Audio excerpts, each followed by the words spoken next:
नवीन भारत, इस बदलते भारत में, इस बदलते भारत में अखंड भारत की संकल्प लेते हैं।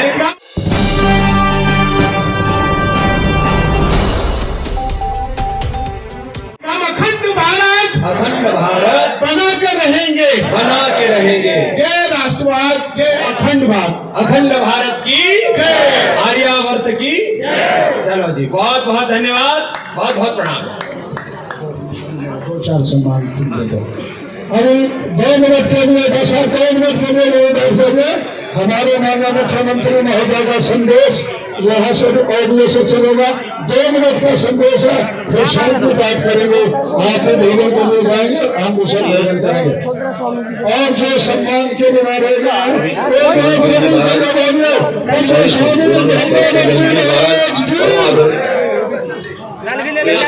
स्वामी अवधेशानंद जी महाराज, मुख्यमंत्री का संदेश सरस्वती जी महाराज, योग गुरु स्वामी रामदेव जी महाराज, गीता मनीषी स्वामी ज्ञानानंद जी महाराज, अन्य संतगण और अन्य महानुभाव, महर्षि दयानंद सरस्वती जी की 200वीं जयंती के उपलक्ष्य में धर्म क्षेत्र कुरुक्षेत्र में आयोजित इस समारोह में बोलते हुए मुझे बड़े गर्व का अनुभव हो रहा है। मैं स्वयं इस समारोह में उपस्थित होने की दृढ़ इच्छा रखता था, लेकिन प्रशासनिक व्यस्तताओं के चलते व्यक्तिगत रूप से नहीं आ पाया। इस अवसर पर मैं महर्षि दयानंद सरस्वती जी को नमन करता हूं और प्रदेशवासियों को उनकी जयंती की हार्दिक बधाई और शुभकामना देता हूं। हमें गर्व है कि महर्षि दयानंद सरस्वती जी की 200वीं जयंती विश्व भर में मनाई जाएगी। इस दिशा में 2 वर्षीय विश्वव्यापी आयोजनों का शुभारंभ 12 फरवरी को माननीय प्रधानमंत्री श्री नरेंद्र मोदी जी के कर कमलों से होगा। युग पुरुष महर्षि दयानंद सरस्वती जी उच्च कोटि के विद्वान, विचारक, सांस्कृतिक क्रांतिकारी, समाज सुधारक और भारतीयता के प्रबल समर्थक थे। वेदों की पुनर्स्थापना में उन्होंने अनथक परिश्रम किया। उन्होंने स्वराज की स्थापना के लिए सामाजिक कुरीतियों, सांप्रदायिकता, छुआछूत, अंधविश्वासों, जाति पाति के भेदों तथा निर्णयों के शोषण के विरुद्ध कठोर संघर्ष किया। उन्होंने दलित वर्ग और नारी के उत्थान का आह्वान किया, इसलिए वे सन्यासी योद्धा कहलाए।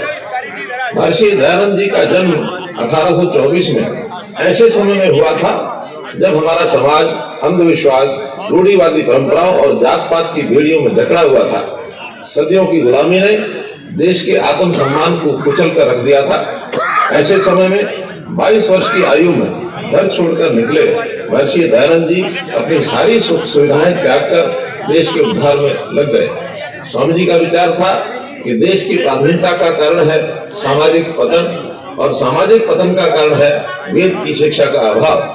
इसी कारण उन्होंने वेदों के अनुसार शिक्षा का प्रचार, धार्मिक सुधार, सामाजिक सुधार और देश की स्वाधीनता के लिए एक साथ प्रयत्न किया।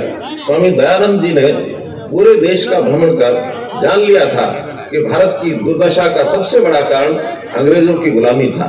इसलिए उन्होंने वैदिक संस्कृति के वैभव और ज्ञान विज्ञान का स्मरण कराते हुए भारतीयों के मनोबल को ऊंचा किया और उनके स्वाभिमान को जगाया।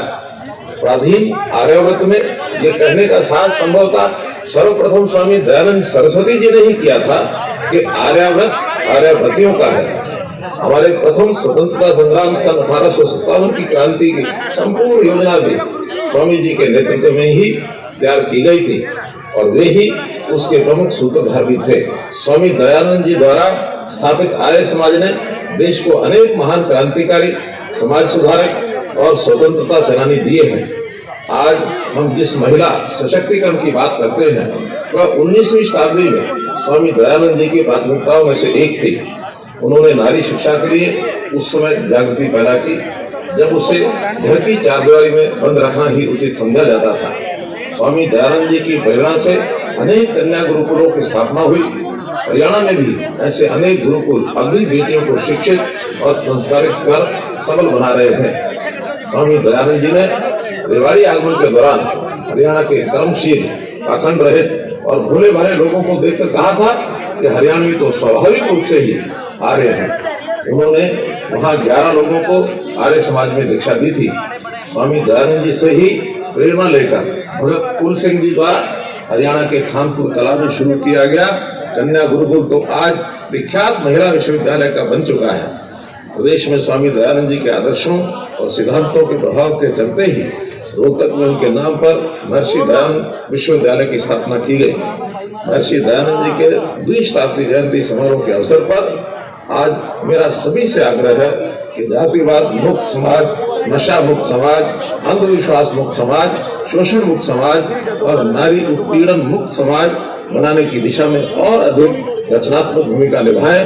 साथ ही सामाजिक बुराइयों के विरुद्ध वैचारिक क्रांति पैदा करें। ऐसा करके हम स्वामी दयानंद सरस्वती जी के सपनों का भारत बना सकेंगे। यही उनके प्रति हमारी सच्ची श्रद्धांजलि होगी। धन्यवाद। जय हिंद। सभी यहाँ आए अतिथियों से निवेदन है कि सामने रोड धर्मशाला है, वहाँ सबके भोजन की व्यवस्था है। सारे लोग दूर दराज से हरियाणा के लोग आए हैं।